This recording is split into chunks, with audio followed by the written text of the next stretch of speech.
Buenas noches, vamos a dar inicio a la penúltima sesión ya del curso y lo dejo con el profesor Manuel Álvarez de la Rosa. Al final recuerden que van a poder hacer sus preguntas.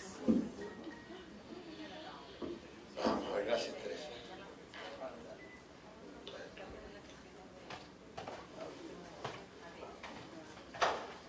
Pues empezamos la última de las sesiones que me han encargado y el tema del que voy a hablar versa sobre los riesgos laborales emergentes. Antes de tan sonoro título, empecemos un poco antes, ¿no? Empecemos por el largo proceso de consolidación que ha significado la prevención de riesgos, ¿no? El carácter expansivo que hoy tiene la prevención de riesgos laborales hoy supone un elemento nuclear de las relaciones laborales. Es un proceso imparable, ¿no? Es una exigencia social, es una realidad que podemos resumir en una especie de título, ¿no? Que la prevención forma parte de la producción. No se entiende el que un sistema productivo produzca bienes y servicios y no esté incorporado dentro de ella la prevención de los riesgos, la cultura preventiva, el valor de la vida, ¿no? La sociedad avanzada, debemos de darle el auténtico valor a estar vivo, y que estar vivo yo y estar vivo usted tiene el mismo valor, ¿no? No hay vidas que valgan más unas que otras. La prevención de riesgos se ha convertido en una ciencia de carácter pluridisciplinar, con un papel que quiero destacarlo de dos organizaciones, una la Unión Europea, Europa, claro, que pone en marcha un mecanismo con una directiva, la directiva Marco en el año 89, verdaderamente importantísima. Es la que ha logrado la armonización de la legislación europea. Hoy en día no están armonizados los 27, porque hay algunos estados que han entrado recientemente, pero desde luego más de la mitad. Al menos 14 naciones tienen una legislación armonizada. Esta directiva comunitaria tuvo en su origen esas cosas curiosas que inventan los diplomáticos, ¿no? Gobernaba en Inglaterra la señora Thatcher, que no le gustaba nada lo de ceder soberanía y lo de que estuvieran hurgando en su mundo, y en aquel momento eran 12 los miembros de la Unión Europea, y la conclusión fue que 12 autorizan a 11 a dictar la directiva Marco. Una cosa genial, ¿no? Eso como idéntico de esto que hacen los diplomáticos, paran el reloj, ¿no? Tenemos plazo hasta mañana, bueno, no se preocupe, a las 12 de mañana paramos el reloj y 5 años después volvemos a ponerlo en marcha, ¿no? Bueno, lo han hecho más de una vez. Pues aquí, con esto de la directiva comunitaria fue igual. Pero salió la directiva comunitaria, luego Inglaterra, al poco, bueno, los ingleses son muy pragmáticos, vieron que aquello les convenía, que además era imposible no armonizarse con el resto de Europa, porque incurrían en dumping social que les era inaceptable, ¿no? Que hubiera más seguridad, inaceptable políticamente, ¿no? Que hubiera mayor siniestralidad laboral en Inglaterra que en Francia o que en Alemania, ¿no? Y al final esto entró.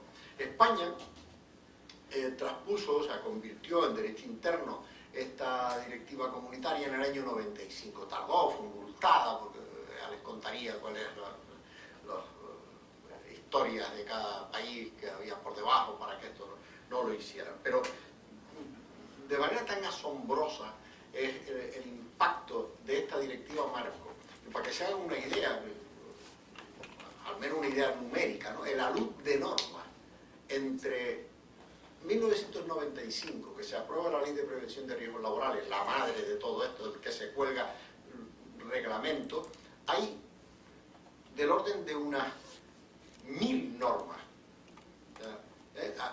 Yo recuerdo que me dijeron, al poco de salir la ley en el 95, expertos me dijeron, en 5 o 6 años no habrá menos de 5.000 páginas del boletín oficial. Saben ustedes, el boletín oficial, la letra más chica es imposible, ¿no? No hay espacio, ¿no? Bueno, 5.000 páginas debe de haberlas ya, porque claro, ahora los reglamentos son cada vez más minuciosos, el trabajo en tal cosa, en tal otra, lo van cambiando, la pesca, en la silvometalurgia, en la química, ¿no? Y el otro ejemplo, ¿no? Cualquier base de datos le saldría. En los últimos 10 años hay del orden de 5.000 sentencias de los tribunales superiores. ¿Sabe que en España ahora con las comunidades autónomas el Tribunal Supremo funciona, obviamente, pero la mayor carga la tiene, ¿no?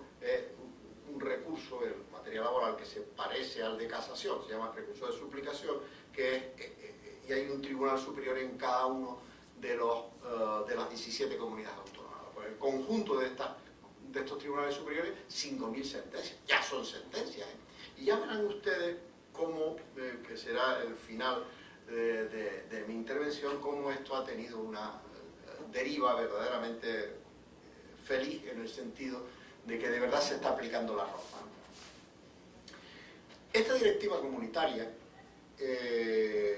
al final, respecto a las constituciones europeas, en particular a la española, no iba a hacer otra cosa que a incidir en un marco, ¿no? Que empieza respetando el derecho fundamental a la vida, y luego hay una serie de principios rectores, de elementos constitucionales que obligan a las políticas de cada uno de los estados, en este caso del Estado español, el ocuparse de los poderes públicos de la seguridad y la salud laboral, del derecho a la protección a la salud, o el derecho a un medio ambiente sano, un medio ambiente laboral. Estos principios rectores de la actividad política han sido verdaderamente puestos en marcha y han funcionado.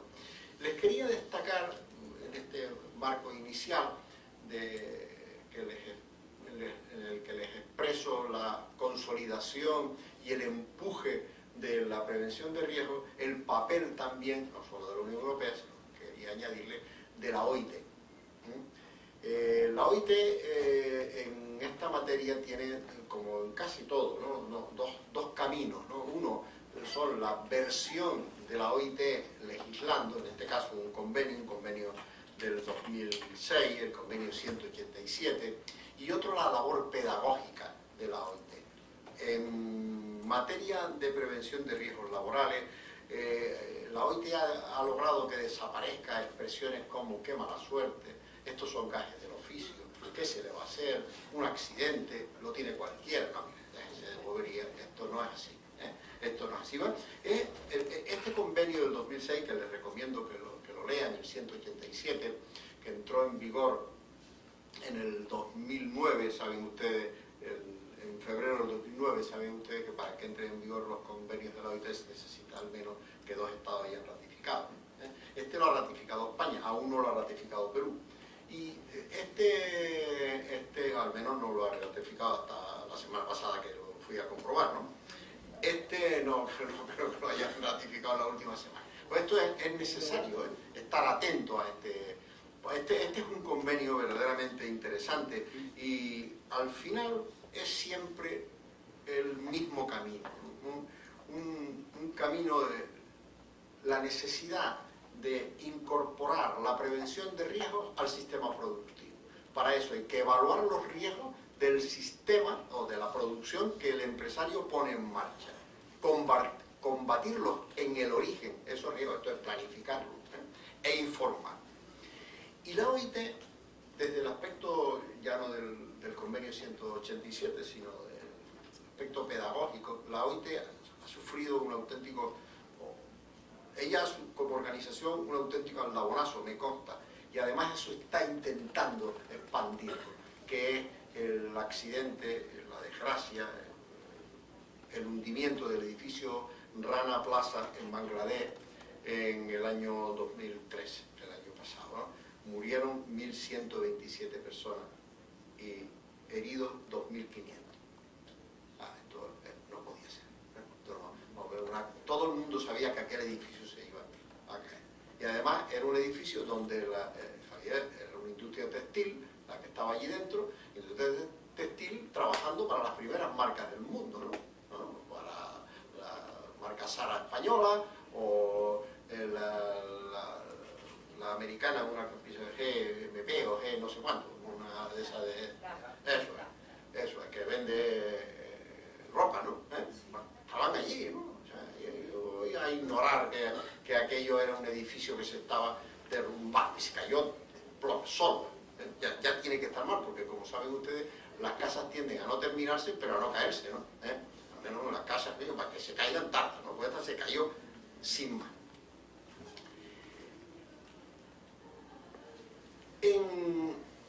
El mecanismo de la prevención, sin duda, no puede ponerse en marcha sin cumplir el primer objetivo de la norma. El primer objetivo de la ley es el plan de prevención. Cada empresa tiene que tener un plan de prevención, porque cada empresa pone encima de la mesa un tipo de riesgo, ¿no? No todos los riesgos son iguales, no es lo mismo trabajar aquí que trabajar en la sideromecalúrgica. Evaluar los riesgos, redactar el plan de prevención y planificar su puesta en marcha y su mantenimiento. La directiva comunitaria y la propia ley permite que, evaluados los riesgos, redactado el plan, el siguiente paso es el que importa. Estos son vitales, pero el que importa es que eso funcione todos los días.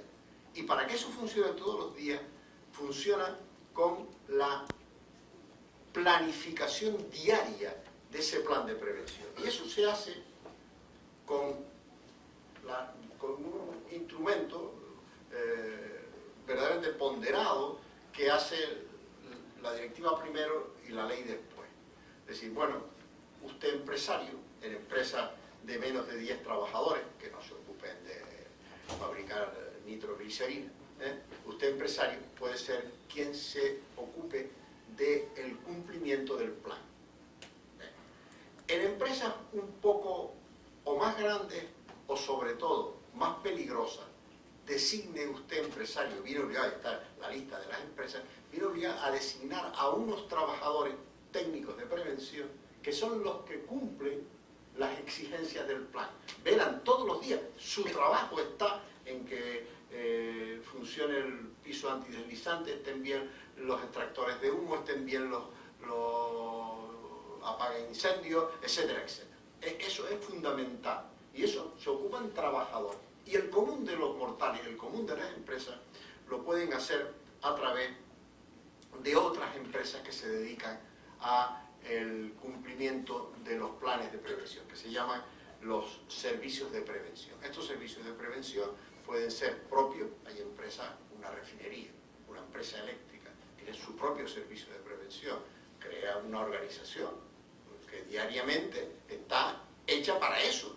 En el interior del sistema productivo se dedica a cumplir el plan de prevención y actualizar el plan de prevención. O bien lo arrienda, lo contrata con un servicio de prevención ágil. En todo esto ha sido importante, al menos, ¿no?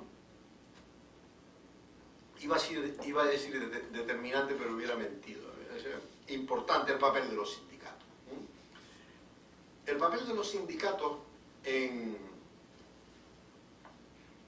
todo esto ha jugado, pues, un papel que no es menor. Por ejemplo, hay un precepto de la norma que exige al empresario entregar, y esto ha estado previamente diseñado en el plan de prevención, los equipos de protección del trabajador. Pero a menor cultura preventiva, menos se ponen los equipos. Yo soy muy fuerte, yo subo ahí, o bajo, o hago esto, hago lo otro y no me pongo el puerto. Los sindicatos tardaron en darse cuenta que la solución era una y solo una. O se pone usted el equipo o se va a la calle. No hay alternativa. El empresario no puede decir es que el trabajador no quiere ponerse el casco. O se pone el casco o se va a la calle. No hay más. Eso tardó mucho tiempo en que los sindicatos aceptaran eso, no como una imposición y tal, que hace mucho calor ni mucho frío. O usted se pone el casco o no trabaja, no hay más. Y si no trabaja, yo ejerzo el poder disciplinario. Se ha terminado. Este papel sindical ha sido verdaderamente importante. Claro, desde un plano más conceptual, digamos, la negociación colectiva, ¿no? Porque la Ley de Prevención de Riesgos Laborales española tiene europea en general, hay una específica representación de los trabajadores o unos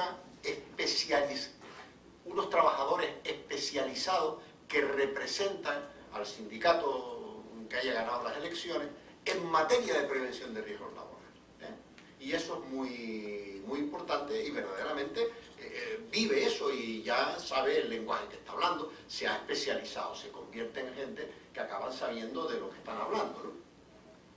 Y tienen además un poder legal verdaderamente importante, que es el de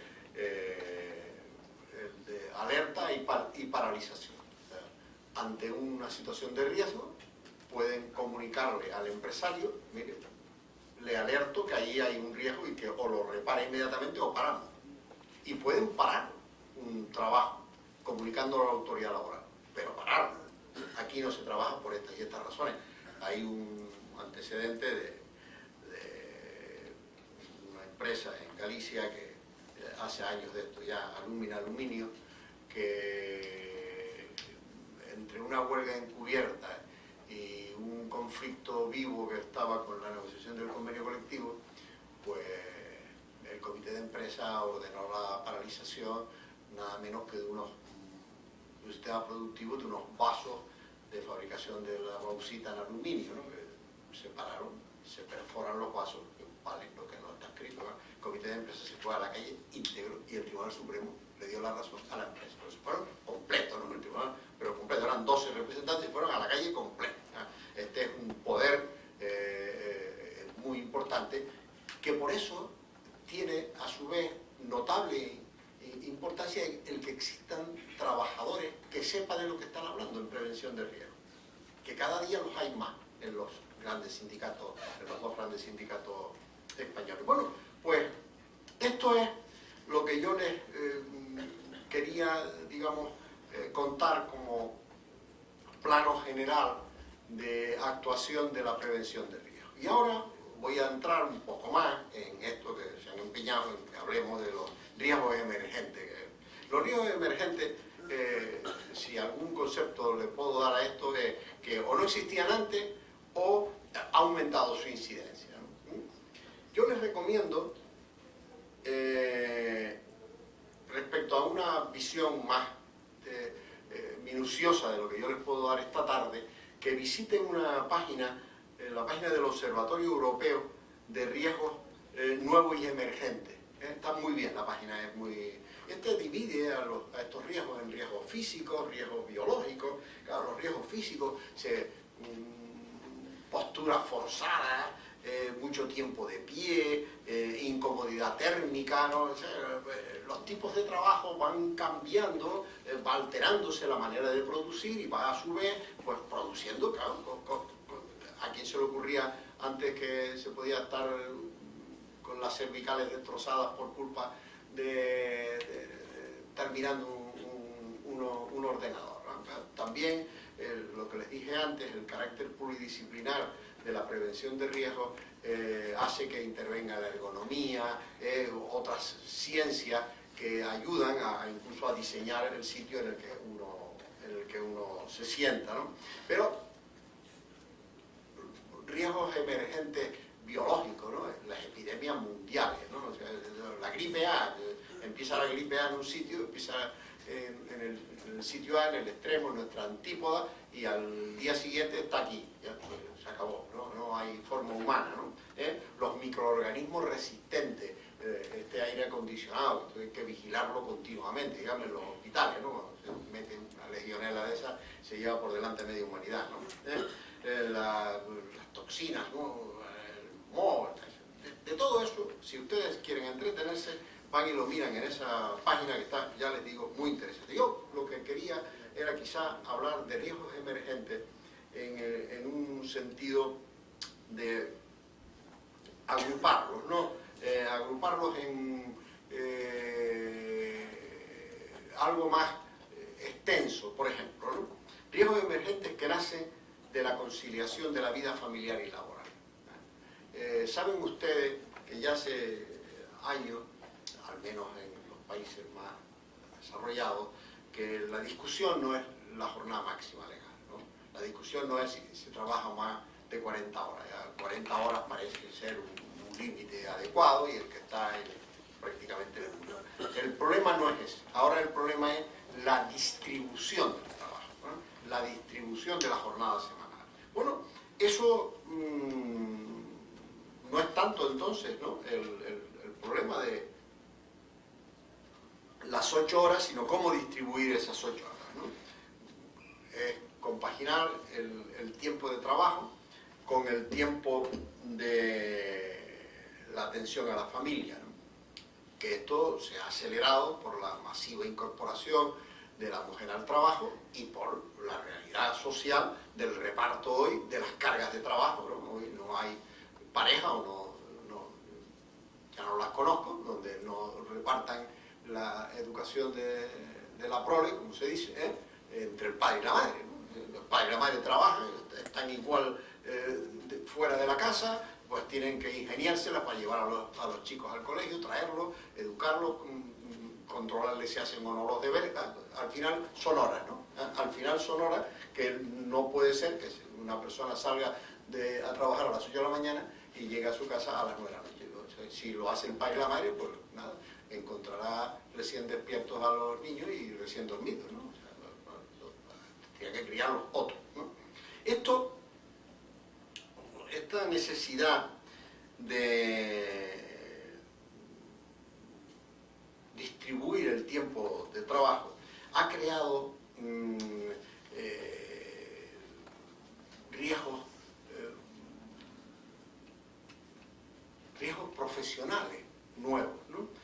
Porque ya no solo el derecho de ausentarse, ¿no? Es decir, bueno, tiene 16 semanas posparto, o el permiso por paternidad, la capacidad que tiene el hombre de usar una parte del propio permiso de maternidad, salvo una semana que la mujer tiene que recuperarse del parto. Bueno, todo eso está bien, pero eso no es solo el elemento importante. El elemento importante es seguramente que la permanencia en la empresa sea flexible.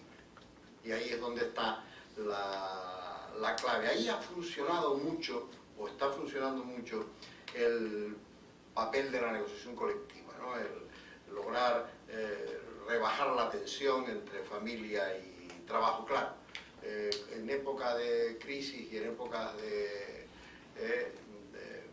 disminución de derechos, por no decir pérdida, frente a este elemento de conciliación se destaca, se pone lo de la competitividad de las empresas y la necesidad de concurrir al mercado sin estos elementos que lo que le hacen es encarecer los costos, en una palabra. Y claro, los empresarios en estos casos, sobre todo las patronales, las organizaciones, intentan llevar, no sin razón a veces, el acento hacia otras cosas. Antes de estarnos preguntando cómo conciliar el trabajo con la familia, procure usted, poderes públicos, resolver el problema del transporte, el problema de la educación, el problema de la sanidad, el problema de los servicios sociales, ¿no? Tengo que llevar a los hijos al colegio, que tenga el metro lo más cerca posible, o un autobús, para que eso funcione. Y el sistema educativo esté repartido y bien repartido por los distintos barrios de la ciudad, ¿no? Y los sistemas de sanidad sean eficaces y pueda llevar a las criaturas o la propia persona. Al final, todo esto no deja de crear unos riesgos nuevos que van de la depresión un sentimiento de exclusión social. Esto sí que es grave. Cuando no se puede conciliar esta realidad, uno de los dos, padre o madre, pues su cerebro lo que hace es elegir, ¿no? Y elige normalmente pues eso. Es decir, si en la empresa no prospero, no prospero. Pero tengo que salir, intentar hacer uso de todos los derechos que tengo, ¿no? Y eso socialmente no acaba de verse bien, sobre todo en los países, vamos a llamarlos los latinos. Les pongo el ejemplo. El primer ministro finés tuvo que dimitir hace 5 o 6 años por no hacer uso del permiso de paternidad.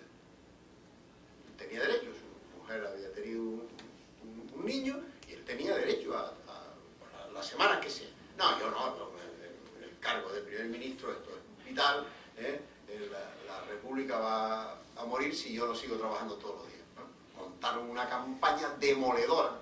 Dije, pero ¿esto qué es? Señal inequívoca que alguien está haciendo usted el trabajo, o sea, su mujer está trabajando más, ¿no?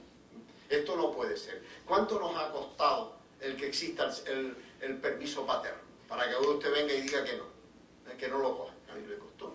O sea, es que no lo hacen, ¿no? En Alemania yo les aseguro que no hay mujer que no agote las semanas esté en el puesto que esté, ¿eh? Conozco directoras de banco, quiero decir que no son personas sin cualificación. Ha dado a luz, usted le pertenece las 16 semanas, una tras de otra, ¿eh? Nada de que, como ya me siento bien en la semana 14, vengo a trabajar. Usted las 16 semanas. Porque contratan un interino o resuelven el problema, y resuelven el problema de tal manera que no es usted.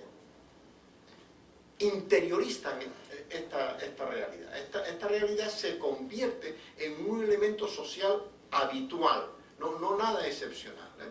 Claro, cuando eso no sucede, pues puede haber elementos de depresión y elementos de exclusión, ¿no? De sentirse excluido. También hay riesgos nuevos que surgen en torno a, voy a decir el sentido de la responsabilidad, pero no solo eso. Los médicos llaman el estrés laboral y la verdad que lo definen bien, ¿no? Dice, al menos esta definición que encontré de un médico, dice, desequilibrio entre las demandas del ambiente y los recursos del sujeto. Ese es el estrés, ¿no? Dice, claro, el ambiente me exige, pero yo no puedo dar más que esto. Si intento llegar a lo que el ambiente me exige, es cuando me rompo, cuando dejo de ser... y esto tiene que ver mucho con el grado de responsabilidad, con la inmediatez en las exigencias del trabajo, y además con una realidad que es la forma de organizarse las empresas y la forma de mandar realmente. Por eso, cuando la prevención de riesgos existe de verdad, también influye en la forma de mandar, en la forma de estructurar el proceso productivo. El proceso productivo, claro, si ustedes lo trasladaran así, metafóricamente, con los comportamientos políticos, podría ser desde uno que fuera un comportamiento de mando democrático a uno autocrático, ¿no? Es decir, usted eso se hace porque yo lo digo, claro. En el mundo del trabajo asalariado, lo dije el primer día, vuelvo a repetirlo, esto es el trabajo subordinado, un trabajo dependiente, el trabajo lo organiza el empresario, porque este es el sistema que conocemos, ¿no? Pero claro, hay formas y formas de hacerlo, ¿no? Hay una sobrecarga de trabajo y un elemento de riesgos inherente a la economía sumergida, a la economía irregular. Para que se hagan una idea, la denominada economía sumergida, irregular, la que no declara, la que existe y nadie sabe dónde está, en España es el 18% del Producto Interior Bruto y en Europa el 12%. no es ninguna broma el asunto. Es una magnitud económica verdaderamente espeluznante, ¿no? Claro, esta economía irregular que afecte estadísticamente, al menos el observatorio estadístico que consulté, destaca que afecta más a los hombres que a las mujeres. Hay más hombres en la economía irregular que mujeres. No hay derechos, ¿no? Se cotiza a la seguridad social, no hay prevención de riesgos laborales, no hay nada, ¿no? Claro, ahí solo es el mecanismo de combatir los fraudes a la seguridad social y los fraudes a la hacienda pública, ¿no? Esto aumenta los riesgos a extremos extraordinarios, ¿no? A extremos del Código Penal. Está mucho más los problemas que pasan en la economía irregular cayendo en el Código Penal que en la propia actuación de la Inspección de Trabajo, por ejemplo, ¿no? Claro, cuando no se tiene una estructura de cobertura como son las prestaciones de la seguridad social, aun cuando fuera la sanidad pública que no pregunte de dónde procede el riesgo que ha causado la enfermedad, la invalidez o la situación transitoria o permanente que padezco, el problema es el subsidio, ¿no? El problema es el defecto de renta que supone la enfermedad o que supone la invalidez. Y este elemento de sumergido lo tienen que combatir los países y yo creo que hay medios hoy para hacerlo, ¿no? Esos medios pasan por el sistema informático y el control de la banca, el control del impuesto de valor añadido, sistemas de bonificación. En España, durante una época, por ejemplo, se podía deducir en el impuesto sobre la renta el pago a los médicos privados. Y un médico privado le pedía, aquello fue terrible, aquello duró 2 años. A los 2 años ha desaparecido como deducción. Una manera de controlar un foco de economía sumergida. Declaro más o menos, ¿no? Claro, todo eso, la crisis ha terminado con eso, porque las consultas privadas de los médicos van cerrando, sencillamente, ¿no? A ver quién va, la gente va al sistema público, ¿no? Pero este tipo de producción, ¿no? sin derechos es uno de los grandes focos de siniestralidad. Y lo es también un trabajo precarizado, ¿no? El trabajo a tiempo parcial, el trabajo en prácticas, el trabajo para la formación, el trabajo a domicilio, ¿eh? El trabajo a domicilio, por ejemplo, eso es hay sectores importantísimos, el calzado en España, por ejemplo, ¿no? Producción textil que se hace en las casas, ¿no? Hoy en día trabajos de diseño o trabajos de ayudantes de arquitectos o de ingenieros, eso se está haciendo en las casas, ¿no? Ahí el control, digamos, ergonómico, el control de los posibles riesgos llega a ser absolutamente cero. Y este es el panorama que les voy exponiendo, que va desde una cultura de la prevención basada en normas que se aplican a el desarrollo de un plan para prevenir el riesgo, para prevenir que el riesgo se convierta en siniestro, ¿no? Para prevenir el accidente de trabajo o la enfermedad profesional. Y este deber de planificar, esta es una opinión mía, este deber de planificar es una obligación cierta, es una obligación concreta del empresario que tiene una deuda contractual de seguridad. Entonces, en mi opinión, esta es una obligación, recuerden, cuidado, todos lo habrán hecho, derecho civil, la distinción entre obligaciones de medios y obligaciones de resultados, ¿no? O sea, yo pongo los medios, poner los medios es suficiente, yo he cumplido esa obligación que tengo. No, en mi opinión esto es una obligación de resultado, no una obligación de medios. No, yo puse el extintor de incendio, el antideslizante, y si usted, y la máquina tenía freno, y lo que usted quiera. Si usted evalúa, usted tiene que, su resultado es que no suceda el accidente. Ese es el resultado al que viene obligado, no un problema solo de medio.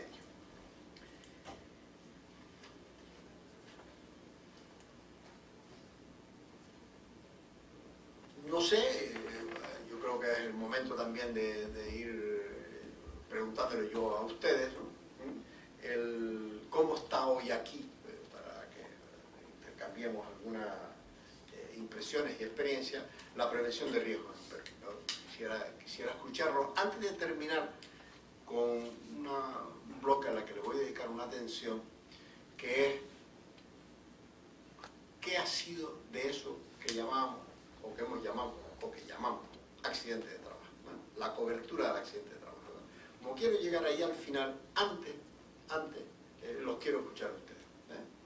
Así que ven, háblenme, pregúntenme algo. ¿Tienen una ley de prevención de riesgo en Perú? Ahí. ¿Eh? Sí, seguro también complementario de trabajo de riesgo. Pero eso cómo funciona, ¿no? Porque lo del seguro yo quisiera apartarlo, porque eso podríamos ver después. O sea, el aseguramiento de las consecuencias del accidente, dice usted. No, antes de llegar a eso, porque eso es fácil, ¿eh? Eso es una parte que ahora lo explicaré. Pero vayamos antes de que llegue el accidente. ¿Qué hacemos, o qué se hace aquí, para que no llegue el accidente, ¿no? Cuando llega el accidente ya...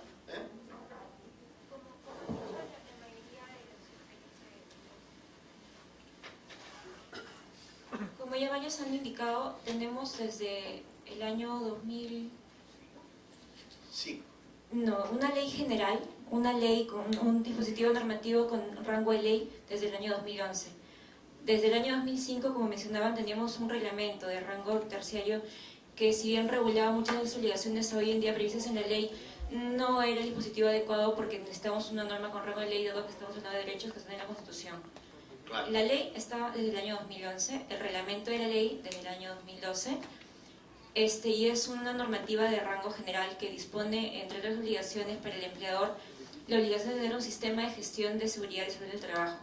Y el sistema de gestión tiene mucho de lo que usted ha comentado, desde la evaluación de tu centro de labores para identificar los riesgos, una planificación de tus mecanismos de control de riesgos, una implementación de las medidas de control de esos riesgos para mitigarlos desde su origen, y una evaluación y una posterior mejora continua. Es un sistema que lo que busca es ir mejorando con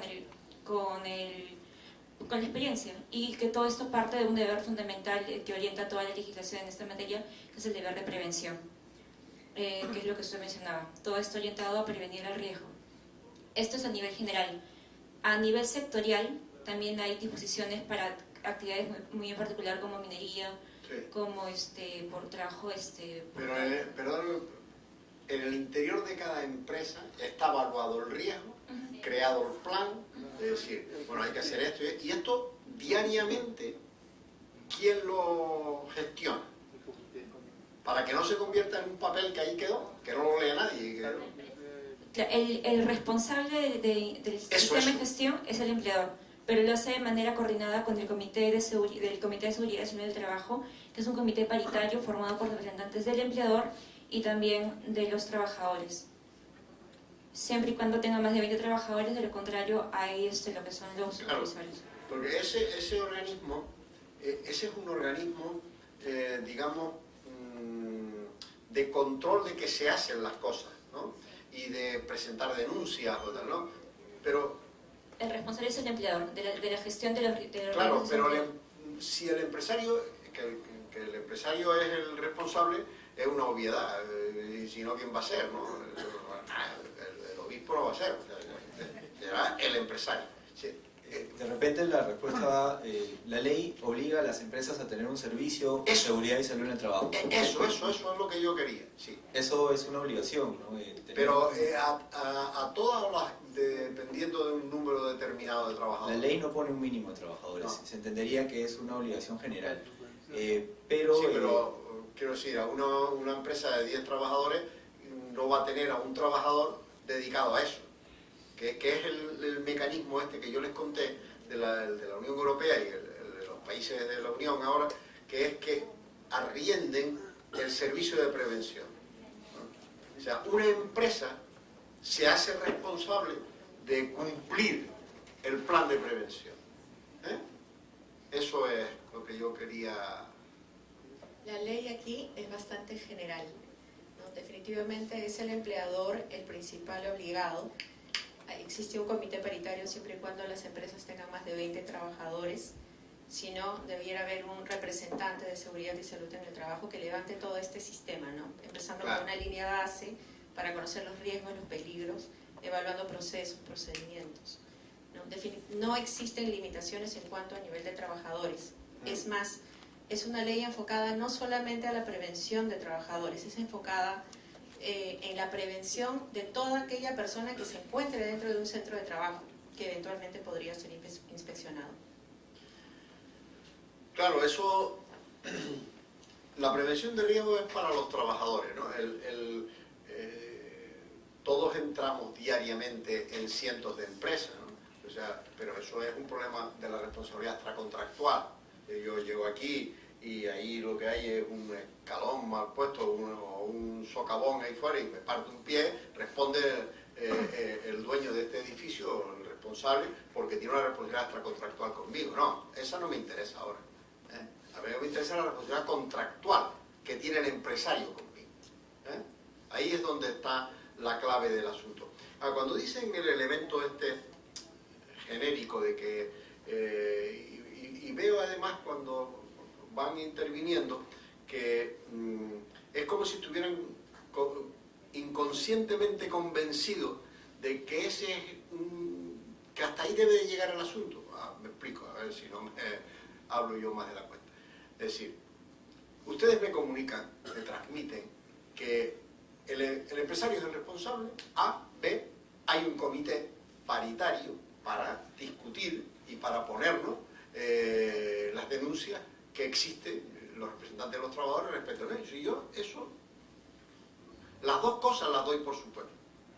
Me preocupa mucho más, pero muchísimo más, que todos los días de los 365, exista dentro de la producción de bienes y servicios de aquella empresa, una parte propia o alquilada, propia o arrendada, propia o ajena, que se ocupa de controlar la seguridad. Claro que el empresario es responsable que el extintor de incendio esté lleno de la espuma.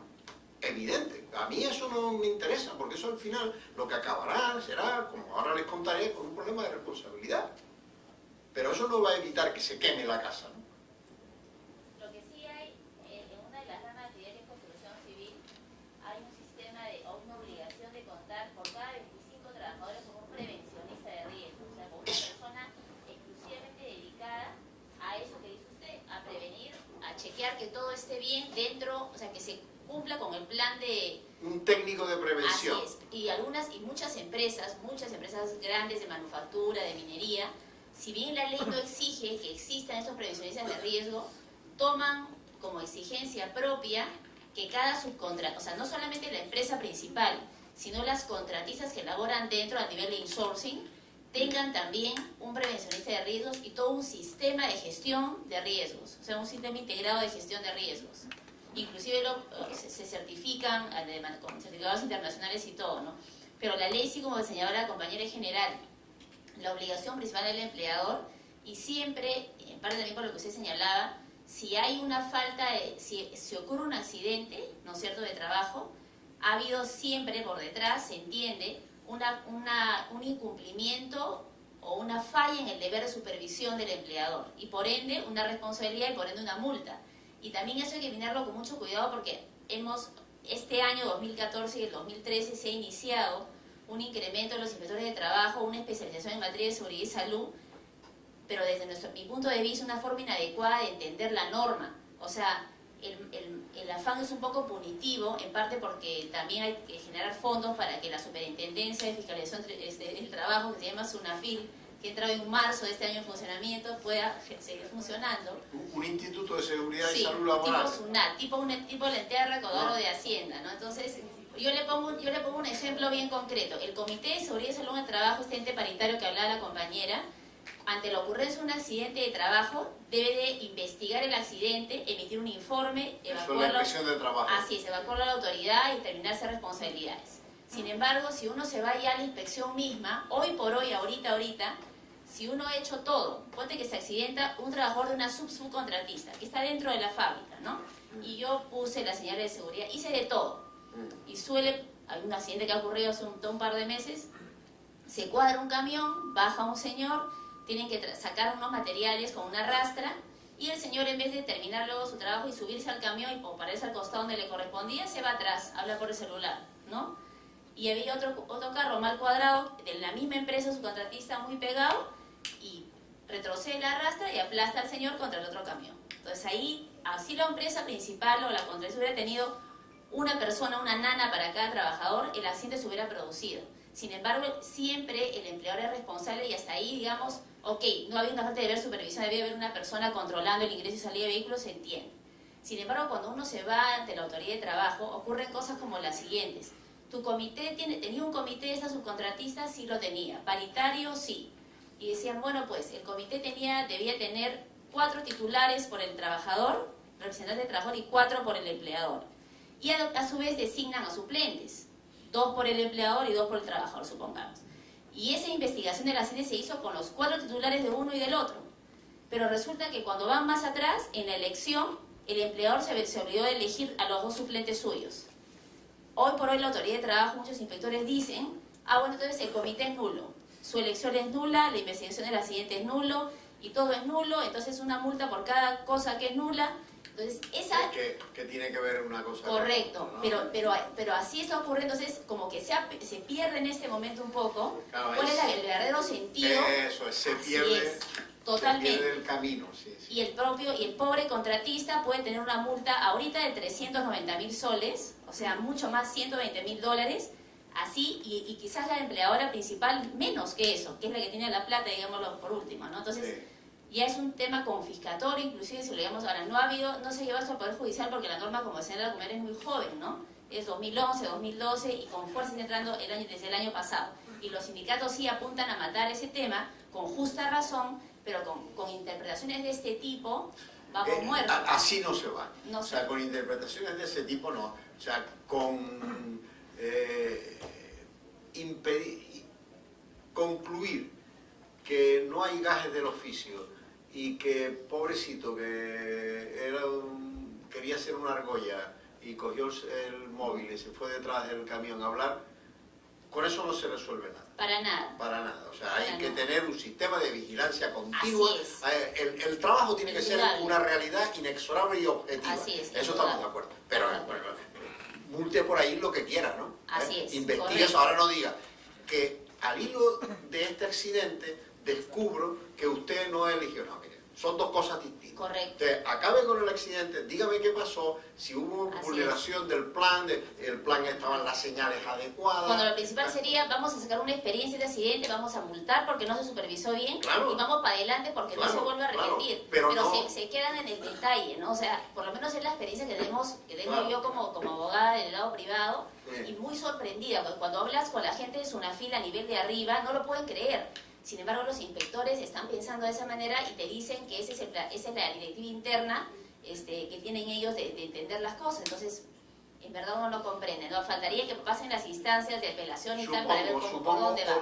o bien que vayan perfeccionando Correcto. la ley. Que seguro va a ser así. Claro, porque la ley marco es fundamental, porque luego los reglamentos, el que se ocupa del trabajo en las radiaciones, en la minería, en la siderurgia, en la pesca, en la marina mercante, en la aviación civil, eso están tirados, eso no, que sí, son problemas de técnicos, lo saben hacer. La ley no, la ley marco es la clave del asunto para no caer en cosas como esa, ¿no? O Es decir, bueno, espera un minuto. Usted me multa a mí porque no tengo el comité de paritario. Vale, de acuerdo, pero que yo tenga comité paritario o deje de tener el comité paritario, nada tiene que ver con que si fuera que hay un nexo causal entre una cosa y la otra, de acuerdo. Pero si no lo hay un nexo, el accidente tuvo lugar por A, por B o por C. Creo que el comité existió, fueron los titulares, hicieron el informe, hicieron la investigación, hicieron todo. Claro. Pero porque no hicieron a dos suplentes que no han participado para nada. Y no mintieron, no deformaron la realidad, porque claro, si el que hace el informe dijo que el camión estaba en el sitio A y estaba en el sitio B, pues eso no puede ser, ¿no? Había que un compañero que quería hablar ahora para...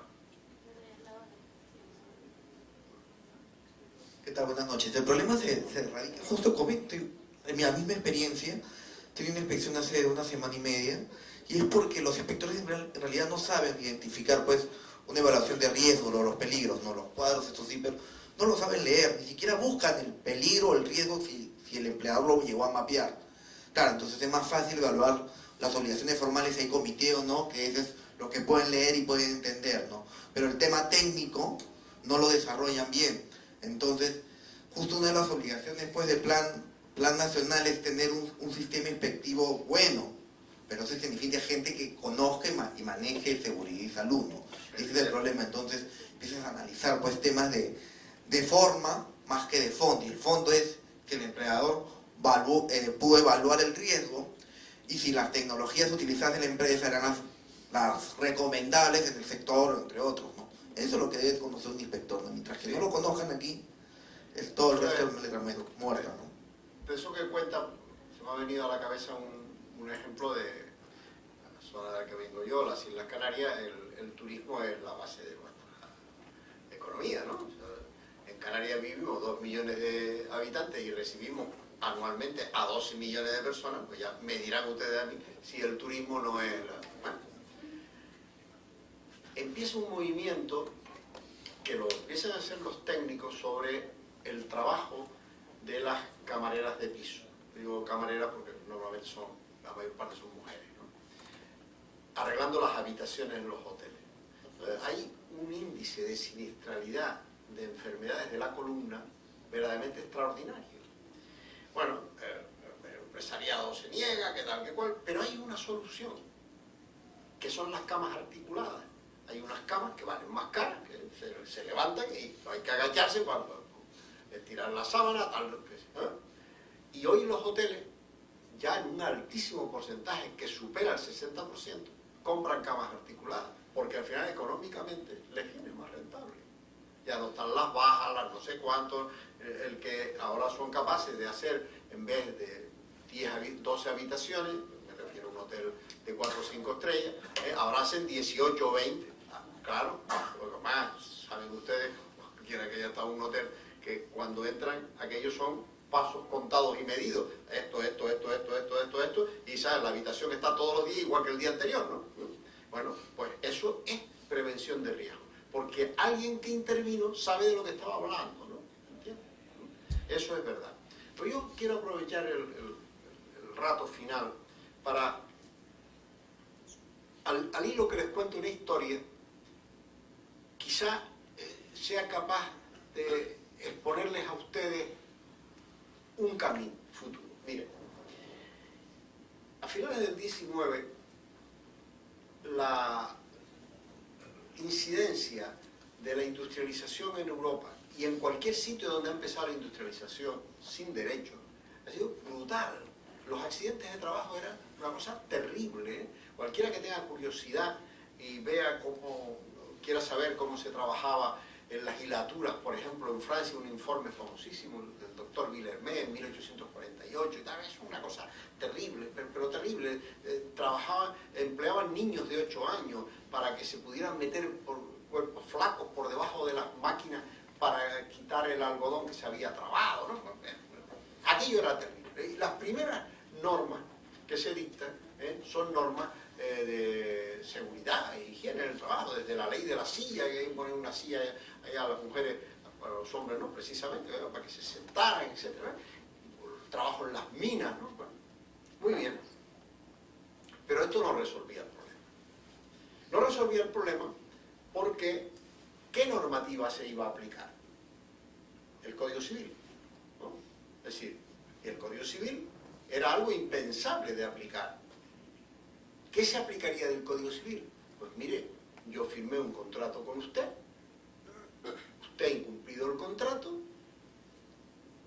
de ese incumplimiento suyo, porque el andamio era un desastre, o sencillamente porque se me cayó un bloque que usted no previó donde lo puso, y me ha causado tal o cual lesión, usted ha incumplido, usted responde civilmente.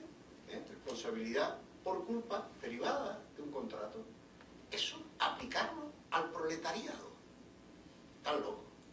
Ni se les pasó por la cabeza. Mire, el jurista uno de los más listos que han tenido los franceses, se llama Raymond Salehi. Este era un tío bueno de verdad. A este se le ocurre la siguiente manera para escapar de esta especie de círculo vicioso. Si no hay una responsabilidad contractual, no hay una deuda de seguridad entre empresario y trabajador. Lo que hay es la creación objetiva de un riesgo. El empresario ha creado un riesgo objetivo, ¿no?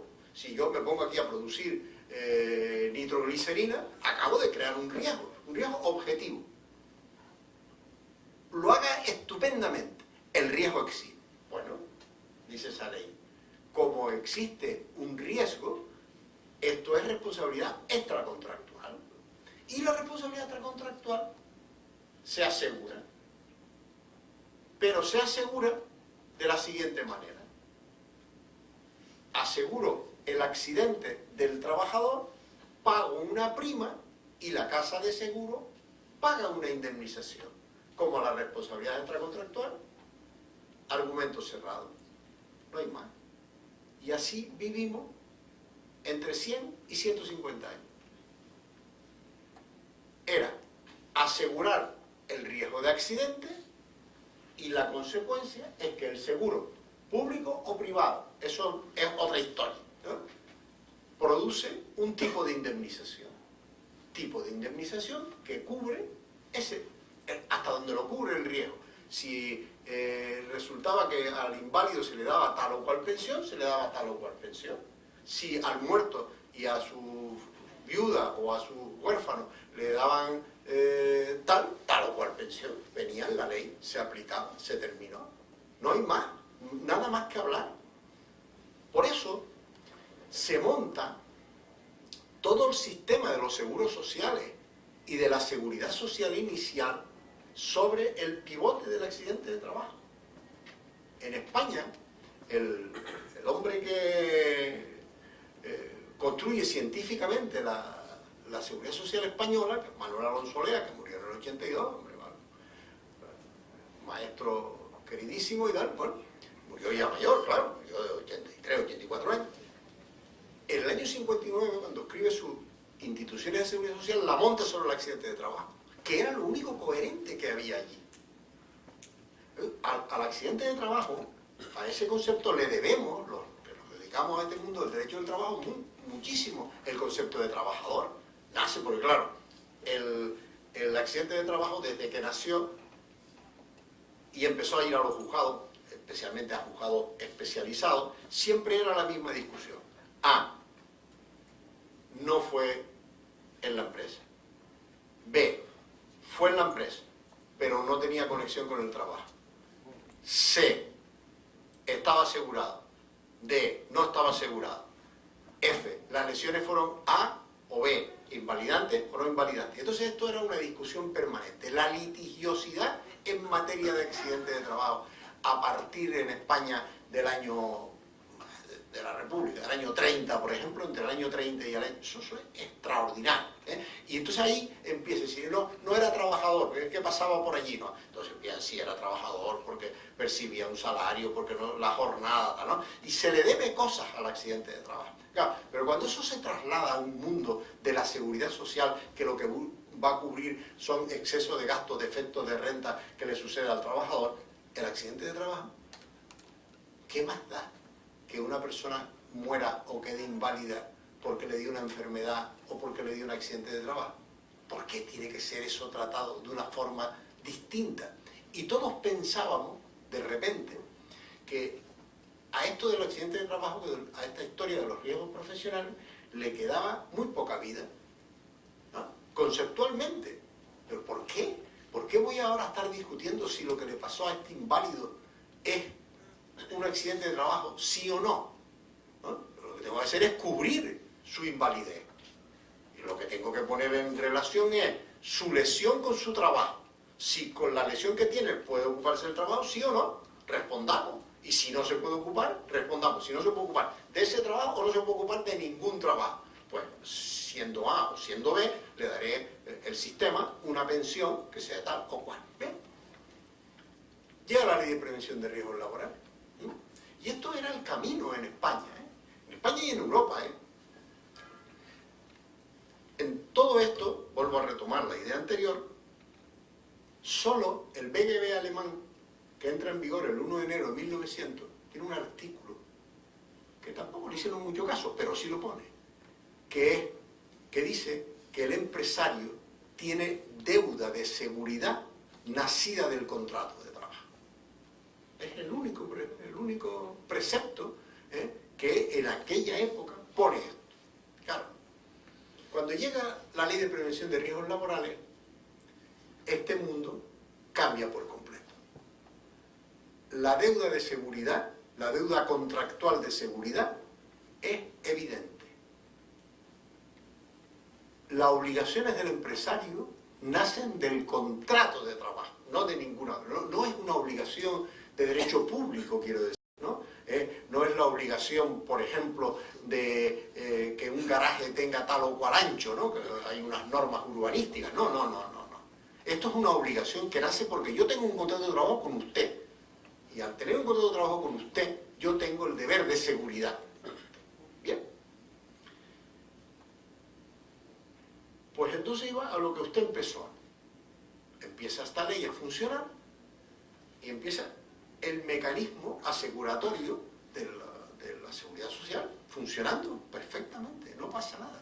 Pero de repente dice, ay, ¿y qué sucede en el caso de que exista un accidente, e igualándose la cobertura de los riesgos profesionales de los riesgos comunes?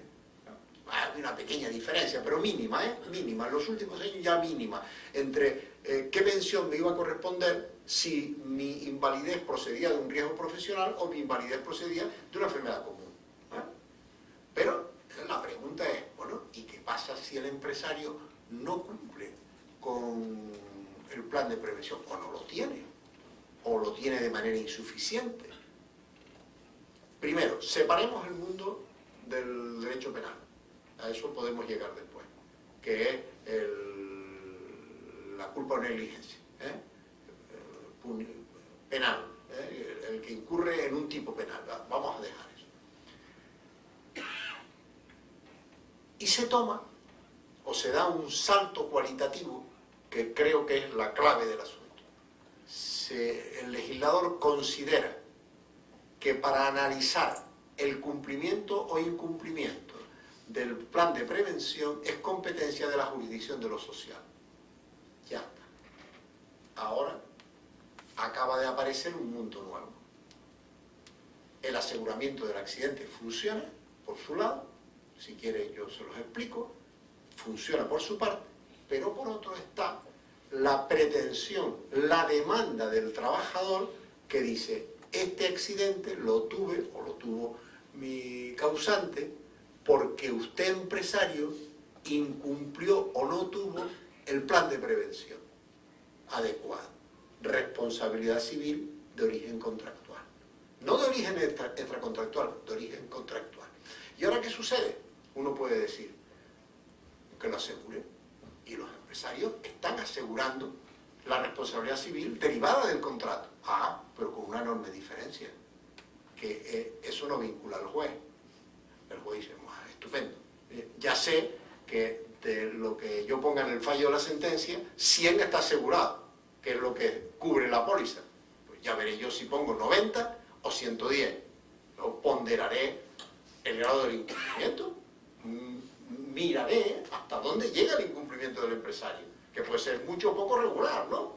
Y el juez dicta la sentencia. Pues de repente, el accidente de trabajo ha resucitado. Cuando todo el mundo pensaba que esto se había muerto desde el punto de vista conceptual, ha resucitado.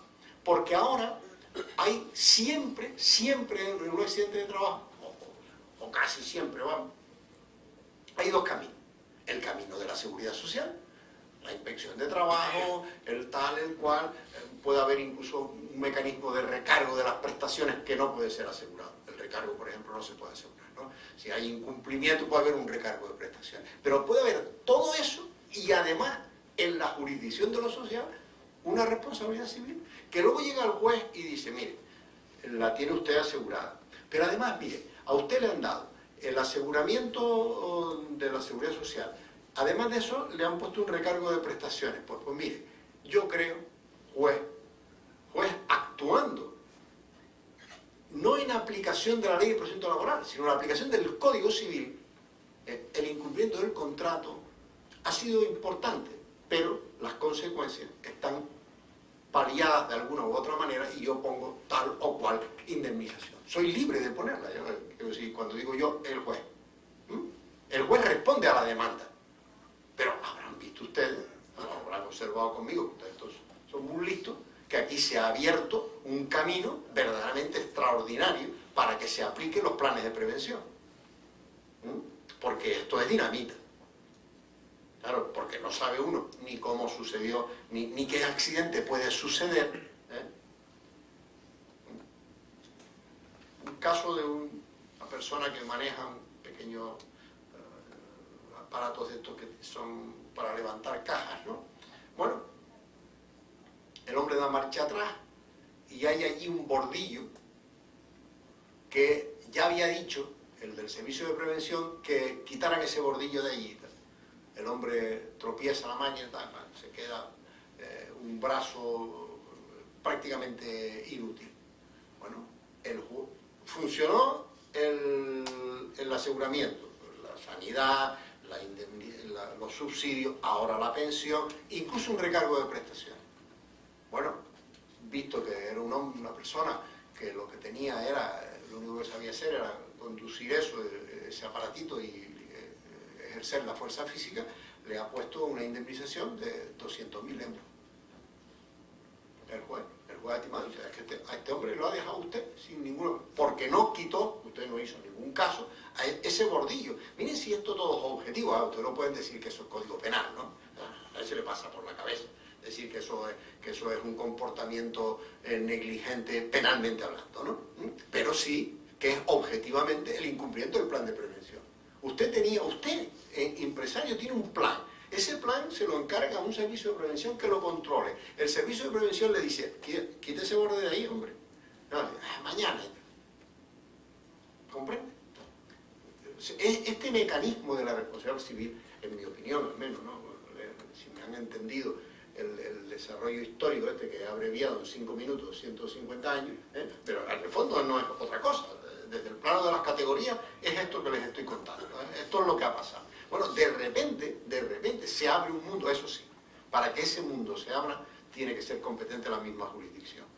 Porque si no, eso es una peregrinación a Lourdes, ¿comprende? O sea, si tengo que ir a lo laboral, después de lo laboral a lo civil y también a lo penal, olvídense, eso no va a ninguna parte. Eso es el final de intentar hacerlo. Pero eso es lo que yo les quería transmitir, que al final se resume en dos grandes ideas, ¿no? Me parece a mí. La prevención forma parte del sistema productivo y la prevención es una obligación contractual del empresario. Y cuando la incumple, debe de responder como se incumple con el incumplimiento de cualquier contrato. ¿Bien? ¿No? Ahí está todo el resumen. Luego viene la legislación, cómo se ordena esto, lo minucioso que ha de ser esa legislación, desde el punto de vista sectorial, cuanto más minucioso mejor, porque ayuda también porque estas legislaciones las suelen hacer técnicos, ¿no?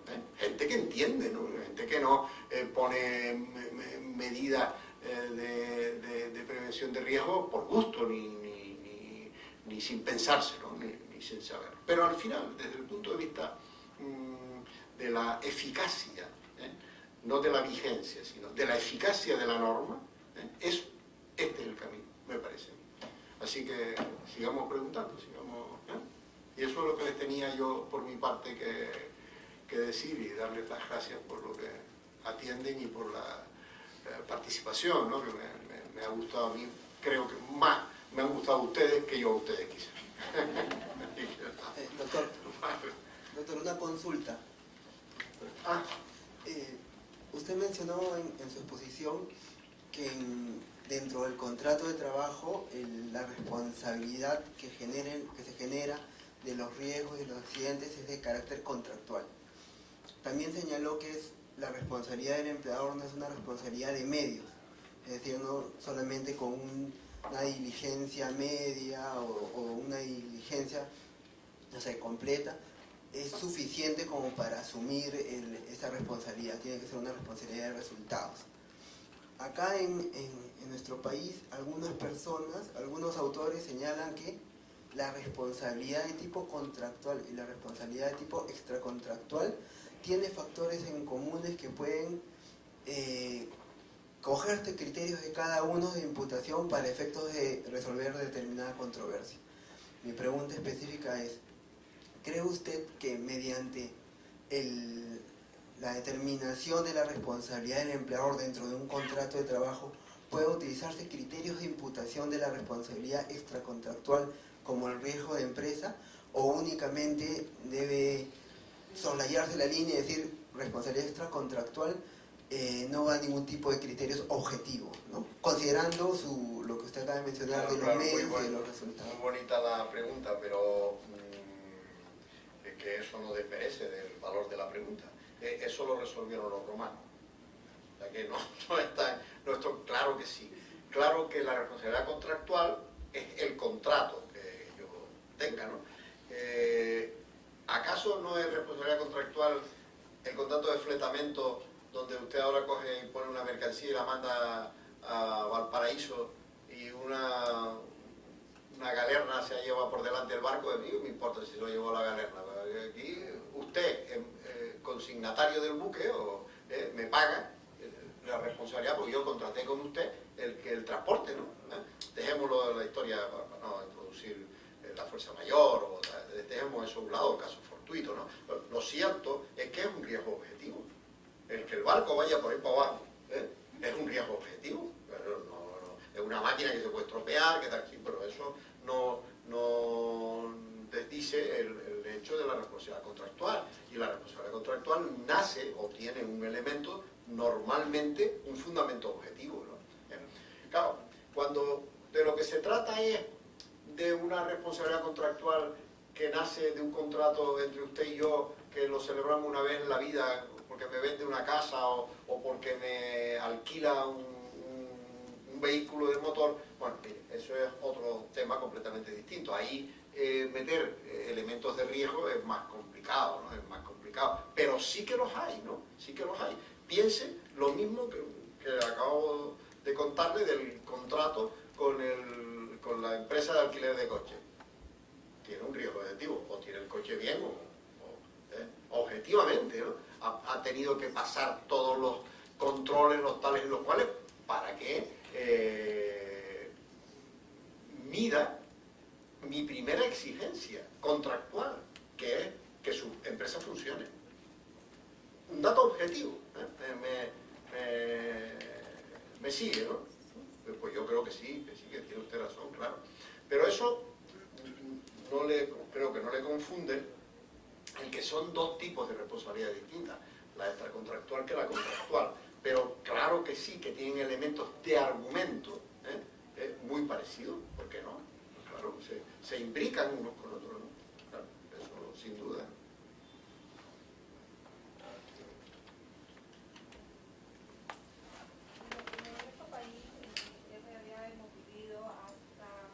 Hace poco, hasta el año 2000, prácticamente en una orfandad, hemos tenido una orfandad normativa en cuanto a la prevención de los riesgos laborales. Sin embargo, ya con la dación primero de un reglamento y luego con la ley de prevención de la salud y seguridad en el empleo, creo que lo que pretende esta norma, aparte de las instituciones que ha reglamentado, los mecanismos incluso de prevención, lo que pretende es crear sí una cultura de prevención, Sin duda alguna. ¿no? Y también esto ha ido a la par con la normativa procesal, ¿no? Porque sin eso, hasta hace poco, antes del 2005, todas las demandas de accidentes de trabajo se derivaban o se interponían ante los juzgados civiles, precisamente por lo que consideraban de que era una responsabilidad extracontractual. Y cuando iban a los juzgados laborales, porque no estaba reglamentada la competencia para ver estas materias, los jueces laborales se declaraban incompetentes. Entonces realmente se dejaba en una orfandad, como le digo, tanto sustantiva como procesal había para los trabajadores que padecían de un accidente de trabajo. Ahora sí tenemos una ley procesal que es omnicomprensiva y establece prácticamente la competencia del juez laboral para conocer todo lo que es de seguridad social.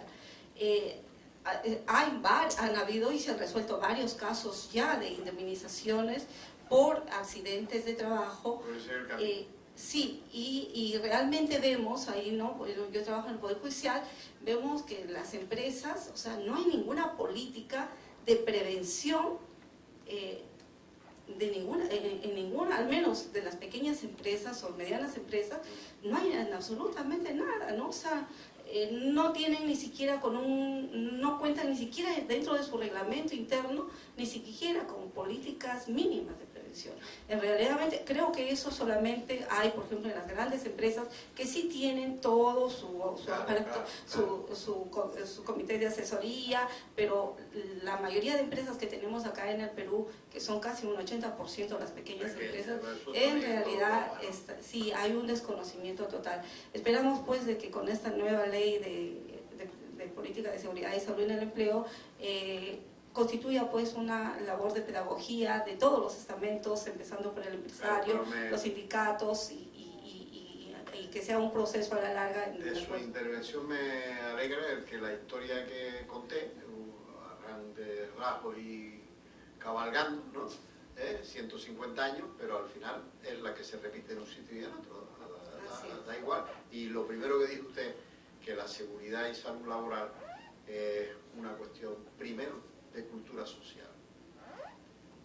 Yo voy a hacerles una pregunta, y si quieren me la contestan y si no, no. Aquí se transporta en algunos lugares a trabajadores en las carrocerías de los camiones, en la parte de atrás. En España, en Europa, para ver eso hay que ser tan viejo como yo.